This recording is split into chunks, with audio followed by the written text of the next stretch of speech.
এখন জেকের কুন্ডা আছে, এখন জেকের তাহিরির জেকের আছে, কত ঠিক কিনা? হ্যাঁ, এই তাহিরি রে জ্বালাও পোড়াও রাখি আত মারদারে কি অন্যায় অফিসার মোট হচ্ছে। আর আল্লাহর কোরআনের আয়াত সূরা, মানে ওটা কোন সূরা যাই হোক, এই আয়াতটা হলো ইন্নাল্লাহা ইয়ামুরু বিল আদলি ওয়াল ইহসান ওয়া ইতাই যিল কুরবা ওয়া ইয়ানহা আনিল ফাহশাই ওয়াল মুনকারি ওয়াল বাগই ইয়াইযুকুম লাআল্লাকুম। এরকম সানি খুতবাত আছে যে এটা একের ডাইরেক্ট আল্লাহ বলছেন সমস্ত জিকিরের উপর সবচেয়ে বড় জিকির হলো অন্যায় থেকে নিজেকে বেঁচে রাখা।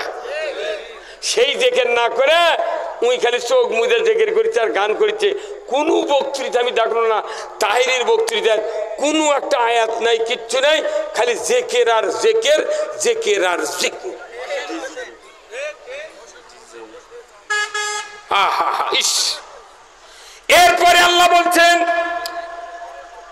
আমার নবীকে দায়িত্ব দিয়েছেন পৃথিবীর জমিনে আল্লাহর দেওয়া জীবন ব্যবস্থা চালু করতে হবে। এই জন্য প্রত্যেকটা মানুষ মসজিদে হাজির হয়। ওই মসজিদে আশরাফ আলী থানভী খুতবাতুল হাকামের ভেতরে সানি খুতবাত এই আয়াতের আগে একটা জটিল হাদিস বর্ণনা করেছেন। প্রতি শুক্রবারে প্রত্যেকটি ইমানদারেরা ইমামের মুখে সুন্দর ওই হাদিসটা শুনতে পায়। হাদিসটা হলো ওয়া সুলতানু জিল্লুল্লাহি ফিল আরদি মান আহানা সুলতানাল্লাহি ফিল আরদি আহানাহুল্লাহ। আমার রাসূল বলেছেন ন্যায়পরায়ণ শাসক আল্লাহর ছায়া সদৃশ্য, যে বা যাহারা ন্যায়পরায়ণ শাসক কায়েমের বিরোধিতা করবে তারা যেন স্বয়ং আল্লাহর বিরোধিতা করলো। এই কথা যদি ইমামরা আমরা মুসল্লিদেরকে খুতবা মেলে মেলে যদি বুঝাতে পারতাম, একটা মানুষও ইসলাম কায়েমের বিরুদ্ধে যাইতাম না। এই কথা বয়তুল মুকাররমের ইমাম না বলার কারণে মসজিদ থেকে পলে গেছে। বাংলাদেশের মান হয়নি, তুই ইমাম পলে গেছে, মানুষ বউ পলে যায়, তুই ইমাম পলালু কে? হ্যাঁ, তার মানে এই কথাটা এত তেলবাজি করেছে, দালালি করেছে, যার কারণে থাকতে পারেনি। আপনি জানেন এই হাদিসটার কত দাম? এই হাদিসটা হলো ন্যায়পরায়ণ শাসক আল্লাহর ছায়া সদৃশ্য, যে বা যাহারা ন্যায়পরায়ণ শাসক কায়েমের বিরোধিতা করবে তারা যেন স্বয়ং আল্লাহর বিরোধিতা করলো। আচ্ছা, নামাজ পড়ে যে আল্লাহর বিরোধিতা করলো, ইসলাম কায়েমের বাধা দিল, এই লোকটার ইবাদতকে আল্লাহ কবুল করবে? হ্যাঁ, জামাই যদি বিটির গালত খালি চড়াই লাত্তায় পাটিতে যদি পেটে উই যদি পালসার গাড়ি দিয়ে যদি বিয়ে দেওয়ার কথাও হয় থাকে, বিটির পেটন দেখে উই আর হুন্ডা দিবি? কথা কনে বাড়ি হুন্ডা দিবি? তে শ্বশুর যদি ওয়াদা দিয়ে ওই হুন্ডা যদি না দেয় বিটির পেটন দেখে, আর আল্লাহর বিরোধিতা করছু, ওর ঠাকা পড়তে তোর আবাদত কবুল করা লাগবে? কত কেউ প্রকাশ্যে, কেউ সিপেটানে, কেউ আর করছে যা বুঝবু। খবরদার, আল্লাহর কোরআন সাক্ষী, কোরআন যা আছে এটা আমাদের জন্য জীবন গাইড বুক, কথা ঠিক কিনা? তাহলে এই কোরআনই আছে ইয়া আইয়ুহাল্লাযীনা আমানু ইযা নুদিয়া লিস-সালাতি মিন ইয়াউমিল জুমআহ ফাসআউ ইলা যিকরিল্লাহি ওয়া যারুল বাই। হে ইমানদাররা, তোমাদের যখন নামাজের জন্য ডাকা হয় তখন তোমরা মসজিদের দিকে, নামাজের দিকে ছুটে আসো, কথা ঠিক কিনা?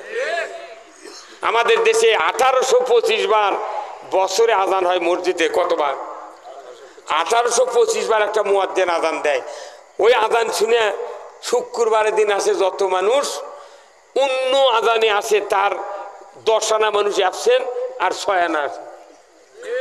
আর যে মুয়াজ্জিন আজান দিচ্ছে ওই আজান শুনে গায়ের মানুষ আসছে, অত ওর বেটা আসে না। কত 30 বছর ইমামতি করছে ইমাম, ওই মানুষের ইমামতি করছে, ওর বেটা নামাজ পান না। কত এগুলো নামাজ দিয়ে কাম হবে? আপনি নামাজ কায়েম করবেন, তাহলে ইসলামী রাষ্ট্র কায়েম থাকা লাগবে। সেই আয়াত দিয়ে মানুষ খতম তারাবি পড়ছে। ওই আয়াতের কথা যখন আমরা বক্তারা করছি মঞ্চ, তখন ওই হুজুরই করছে তুমি রাজনীতি করো কেন? তুই কোরআনের ঘোড়ার ডিম বুঝিস। সূরা হজের 41 নম্বর আয়াতে আল্লাহ বলছেন আল্লাযীনা ইম্মাক্কান্নাহুম ফিল আরদ আকামুস সালাতা ওয়া আতাউয যাকাতা ওয়া আমারু বিল মারুফ ওয়া নাহাউ আনিল মুনকার ওয়া লিল্লাহি আকিবাতুল উমুর। জয় কন্না মারহাবা। আমার আল্লাহ বলেছেন ও মুসলমান জাতি, তোমাদের ভেতরে যদি কেউ প্রধানমন্ত্রী হও, রাষ্ট্রপতি হও, সরকার হও, প্রেসিডেন্ট হও, ক্ষমতায় যাও, 4টা দফা চালু করবে, নামাজ কায়েম করবে, যাকাত আদায় করবে, আর ন্যায়ের আদেশ করবে, অন্যায়ের বারণ করবে। এটা আল্লাহর পক্ষ থেকে বড় ধরনের একটা হুকুম। জোরে কন্না মারহাবা। সবচেয়ে বড় হুকুম প্রধানমন্ত্রীর উপর, রাষ্ট্রপতির উপর, প্রেসিডেন্টের উপর।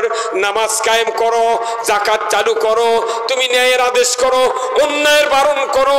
সরকারকে বলেছে নামাজ কায়েম করার কথা। তাবলীগের বক্তৃতা, জামাতের বক্তৃতা, পীর সাহেবের বক্তৃতা, মৌলবীদের বক্তৃতা, তাফসীরের বক্তৃতায় সমাজে নামাজ যদি কায়েম করা যেত, আল্লাহ সরকারকে দায়িত্ব দিত না। কথা বোঝা লাগবি তো। ওই তবলিগ 3 দিন সময় দিয়ে আসে দেখবি নামাজ বাদ দিছে। কথা কোন কেন? সুদ। আমি যদি তবলিগও করি, জামাতও করি, কিন্তু সুদের কাছে যা লোন নেওয়া লাগিচ্ছে, আমার এলে নামাজ থাকবি ভাই? আমার কি কোন জিডাত যাবেন, হজ করবেন, হজ করবেন আর এক বেকায়দা, হজ করবেন তালবিয়া পাঠ করছে হাজি ক্যাম্পর থেকে একবার মক্কা মদিনা ঘুরে আসা পর্যন্ত। আল্লাহুম্মা লাব্বাইক, আল্লাহ আমি হাজির, লা শারিকা লাকা লাব্বাইক, আপনার কোনো শরীক নাই, ইন্নাল হামদা ওয়ান নিয়ামাতা লাকা ওয়াল মুল, সমস্ত প্রশংসা আল্লাহ তোমার, সবচেয়ে বড় নিয়ামত আল্লাহ তোমার রাজত্ব। এই তালবিয়া পাঠ করে হজ করে আসে, সুদের অর্থনীতি মানি, কে কোনটি কি করি খোঁজ নাই। আল্লাহর ইজ্জতের কসম, হজ করার উদ্দেশ্য ইসলাম বিজয় করা, নামাজ পড়ার উদ্দেশ্য ইসলাম বিজয় করা, রাজনীতি করার উদ্দেশ্য ইসলাম বিজয় করা, আপনি ক্ষমতা পাবেন ইসলাম বিজয় করা। দুনিয়ার জমিনে যত ইবাদত আছে, রোজা কোন, তারাবি কোন, ইতিকাফ কোন, কুরবানি কোন, যেখানে যান প্রত্যেকটা ইবাদতের উদ্দেশ্য হলো ইসলাম বিজয় করা। ইসলাম বিজয় না করলে কোনো কামই হবে না।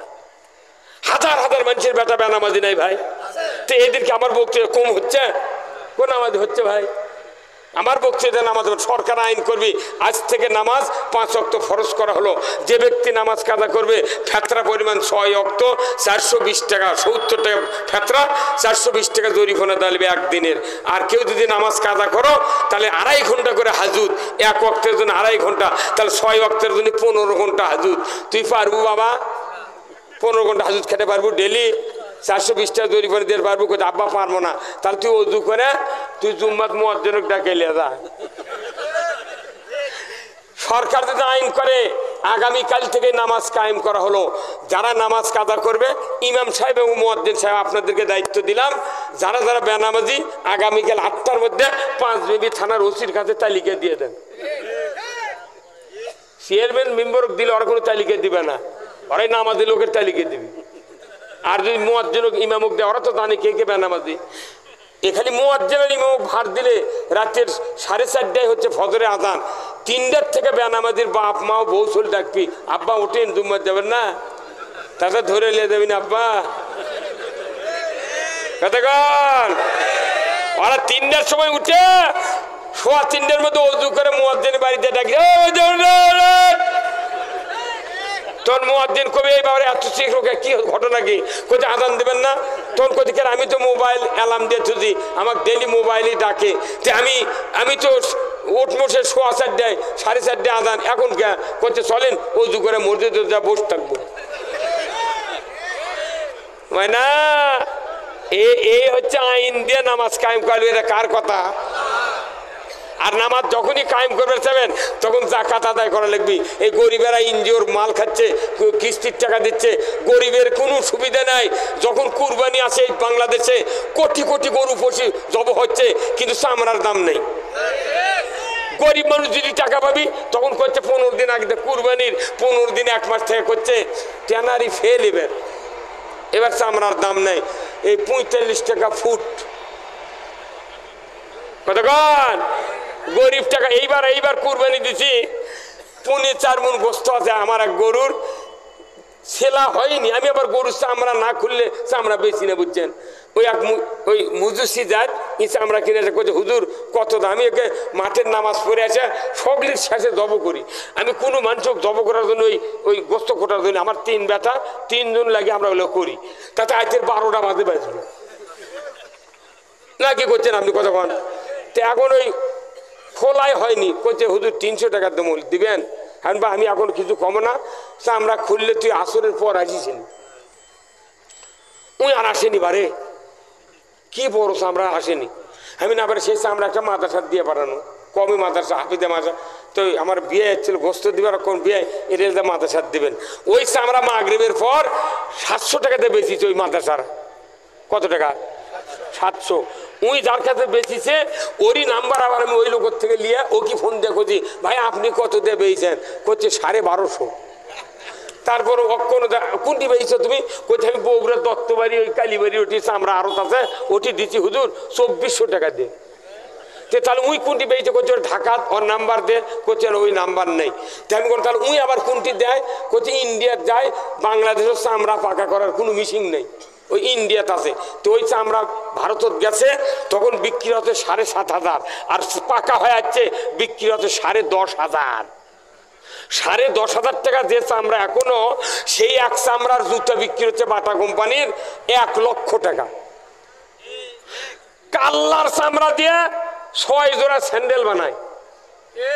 কিসের চামড়া? কাল্লার চামড়া দিয়ে 6 জোড়া স্যান্ডেল, গোড়াত লেখা হচ্ছে 499 টাকা। কোনো দাম করা চলবে না। আর আমাকে করছে হুজুর চুক্তি করা হারাম। তুই চুক্তি করিস না, তুই মরে যারে, তুই জুম্মার ইমামতি করছ তারা ব্যাপারে তুই চুক্তি করবি না, তুই থাক। কতক্ষণ টাকা?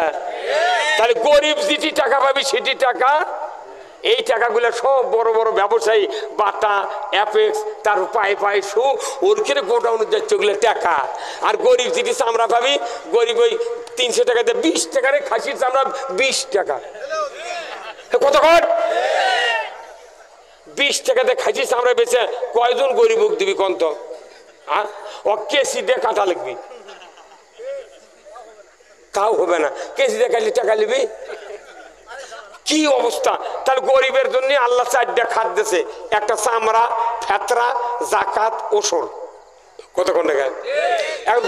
আপনারা আলু লাগাছেন, বিঘে বিঘে আলু লাগাছেন, আর গরিব মানুষ আছে এরা আলু দেওয়া বা তখন বেটা করে করতে পারো ঘুগলি দিগুলো স্যাত করছে ওগুলো দেখ। আবার মাদ্রাসার হুজুর আছে একবার তখন করছে কোদালের কোপ লাগে দিলে কাটে গেছে ওগুলো দে, তোরা ধুয়ে দিয়ে খাসবা। হ্যাঁ ভালো ভালো আলু নিয়ে মোট কোল্ড স্টোর হচ্ছে 1 বছর আলুর দাম কমে গেছে। তখন করছে কি হলো হুজুর? কতক্ষণ টাকা? এবার আবার 100 টাকা 60 টাকা কেজি লাগিয়েছে আলু, এরা আগেই বেচা খাচ্ছে। দৈনিকই বউ গালেছে এরকম। আমি মানা করলো বেচিস না। 14 টাকা 13 টাকা করে কোল্ড স্টোরের মালিকেরা 14 টাকা 13 টাকা করে আলু কিনে থতে, সেটা এখন 60, 70, 80, 100 টাকা করে বেচিচ্ছে। হ্যাঁ হুজুর কি এগুলো কে শানবি? এগুলো কি এমন চেকের করতো কব্বরের মধ্যে? তোর এগুলো বন্ধ হবে? হ্যাঁ বন্ধ হবে। তাহলে জনগণের পক্ষে কথা কলি তখন তোরা কবিদের রাজনীতি করে, তাহলে আমরা কি করে খামো কত? হ্যাঁ এত সরকার গেল, আরে কি ক্ষমতা। আমরা চাচ্ছি যে এখন ইসলাম কায়েম করে আওয়ামী লীগ যারা করে বিপদত পড়েছে এই নেতারা, সাধারণ আওয়ামী লীগের কোনো দোষ নাই। আপনাকে জন্য দুয়ার খোলা, আপনাকে একবার ভোট দেয়া ওই যে মদিনের ওদের যুদ্ধে দেখতে গেল না, ওইখানে এক ভোট দিয়ে ওইখানে নবীর পক্ষে কালেমা পড়ছে, নামাজ পড়েনি, আল্লাহর নবী কত জান্নাতি। আমরা এই দেশের সকল মানুষকে নিয়ে এই দেশে ইসলাম কায়েম করতে চাই। ইসলাম কায়েম করলে একটা মসজিদের মডেল মসজিদের ইমামের যদি 15,000 বেতন দেয়, 4 জন খাদেম দিয়ে ওরা 15,000 পায়, তাহলে এই মসজিদের ইমামের কি দোষ? কি দোষ? ওই প্রাইমারি প্রাইমারি হলো কলেজের শাখা, কলেজের শাখা হলো প্রাইমারি, আর আলিয়া মাদ্রাসা আর দাখিল মাদ্রাসার শাখা হলো ইবতেদায়ী।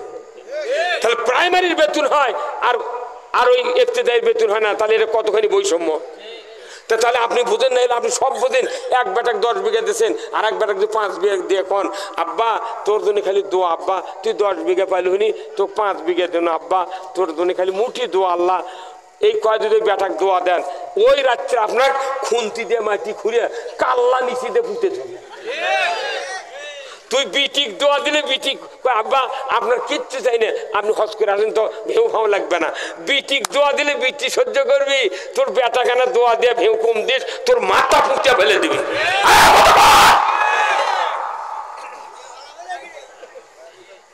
কোথায় মুসলমান? প্রত্যেকটা জায়গায় ইসলাম থাকতে হবে, প্রত্যেক জায়গায় ইসলাম থাকতে হবে। আজকে ইসলাম নাই দেখে আমাদের এই দুরবস্থা। মানুষের এত অভাব, এত কষ্ট, এত খাটাখাটনি। আর একটা করে আলুর ভিত কতগুলো বাগুর হচ্ছে, ছোট ছোট বাগুর, আবার ওই বাগুরগুলো 2 বার করে বাঁধে দিয়ে হাত পাও ধরিচ্ছে বাগুরের, 2 দিক পাও দিয়ে করে মাটি সমান করতে করছে। ভাই তুই লাল ভাড়াস না, তুই ভেতরে থাক, বড় হ ভাই, বড় হয়, বড় হয় কথা কথা। হ্যাঁ, ওই আমার একটা কাঁই আলুর বক্তৃতা শোনেন আপনারা? কাঁই আলু বুঝছেন? এই যে আমরা এদের বক্তৃতা করছি, ভাই ইমান মানেন, আল্লাহর হুকুম মানেন, ইসলাম মানেন, কত হাত পাও ধরছি, কিন্তু কাগজ লাগিচ্ছে না। কিন্তু ওই একটা লোক আজ থেকে 30 বছর আগে দিলে আলু লাগাচ্ছিলাম আমরা, ওই পাট ডালার ভেতন থুচ্ছিলাম না ভাই, পাট ডালার ছিল ওটি ট্যাঁক বাড়ে গেছে, ওই আলু আবার লিয়ে লাগালে পানি শীষ লেগে ওই টেপো হয়, আবার নতুন ট্যাঁক বাড়ে গাছ বাড়ায়। কিন্তু এখন কি আলু কি বেসন আর শুকায়? এই কোল্ড স্টোরের যে বনি শক্তি থাকে, ওই আলু নিয়ে যখন লাগান, এখন আলুর কি বিজ্ঞানী নামিছে, একটা বড় স্টিক আলু 6-7টা করে চোখ আছে, বটি দিয়ে কেটে কেটে চামড়া কেটে লাগাচ্ছে, আর গোস্ত আবার বেচিচ্ছে। কত কোন বাড়ি জীবনে কোনদিন চিন্তা করছিলেন আল্লাহ এই সুযোগ দিবি? আলু কাটে কেটে লাগাচ্ছে, তারই গাছ হচ্ছে, আর গাছ বানাচ্ছে আঙ্গুলে লাগান মোটা, কতক্ষণ আঙ্গুলে লাগান মোটা। আচ্ছা, এই আলু লাগালেন, এই আলু লাগানোর পর আপনার এখন বাংলাদেশে কাঁই নাই, কোনো কাঁই আলু নাই, সব বড় বড় আলু। কিন্তু আগেকার আলু ছিল ওই কোল্ড স্টোর আছে না, জীবনী শক্তি মরে যাচ্ছিল, কোনো কোনো গাছ খালি কাঁইয়ের ঝোলা। মেয়ে মানুষ ওই ছোট ছোট আলু ওটা কাটার যায় না, ওরা ভর্তা খেতে আমরার মোল দিয়ে, ওই গোটা আলু সেদ্ধ করতে পারলে দিয়ে ওইটা আবার কয়রা দিয়ে আমরার মোল দেয়া তেল দিয়ে ভাজা ভাজা ওই পাটা পারে ওই কয়রা থতে এটি। এখন ওই শিল নেই ভাই, ইঙ্গে শিল পেশা, ওই শিল ইঙ্গে করে আপনার মাও ইঙ্গে পানি দিয়ে ধোতে ঢকসার দুয়ে লোককে পাটার কাছে ইঙ্গে থতে, পাটার উঠতে 1 চামচ দিয়ে তো উনি শিল ইঙ্গে করে নিয়ে আসছে। তো যেগুলো ছিটে গেছে, গোল আলু তো ছিটেই যায়, যাই পাটার তলে পড়ে ওটি পিছিয়ে গেছে, তখন আলু করছে পাটা কে শিল শিল ভাই আমাকে এগুলো কি দোলুচ্ছু গে করছে, ভাই আমি কি করবো, তোর মালিকই যা করবে করছে আমি তাই করছি। তা ইঙ্গে করে করে ঠিকির বুঝন নিয়েছে, ঠিকই আসতে ইঙ্গে উঁচু হয়ে যাচ্ছে। তখন করছে ভাই তাহলে আমাকে এইভাবে মারিয়ে ফেলে দেবো? তখন করছে শোন, তোর মালিক তো এতই তেল মাখাছে, তো সিসা দেশে পানি দেশে সার দেশে 2 বার করে বান্ধা দেশে রিডুমেল দেশে, ভাই তুই বড় হ, বড় হ, বড় হ, তুই খেপে বড় হসনি। তুই যদি বড় হলো হনি তো আলু ছিলে ডুমো ডুমো করে তোর জামাইয়ের পাতত পাক করে তোকে দিল হনি, নাই মজলিসের সেলা আলু ঘাটি করলো হনি। তুই যেহেতু খেপে বড় হসনি, কাঁই হচ্ছে, সেই জন্য তোকে এটা খাওয়া দিচ্ছি। এই কথা কর লেখা আমাকে দেখা যায় যে 16 বছর হলে আমরা কোনো কাঁই ইমানদার হয়ে আসুন। এখন আর কাঁই হওয়া যাবে না, এখন হলেন্ডার হওয়া লাগবে। কি হওয়া লাগবে? আর কেউ যাতে পিষতে না পারে। ভাইরা আমার, আজকের এই রাত্রিতে জান্নাতের বাগানে যারা বসে আছেন আমার ভাইয়েরা, মসজিদে নামাজের সহিত যারা হাজির হলেন, আযান শুনলেন, নামাজ আদায় করলেন, এই মসজিদে নামাজ আদায় করা ফরজ, ওই মসজিদ তৈরি করাও ফরজ। জোরে বলুন ঠিক কিনা? আমার রাসূল বলেছেন মান বানা মসজিদান বানাল্লাহু লাহু বাইতান ফিল জান্নাহ, যে ব্যক্তি মসজিদ তৈরি করলো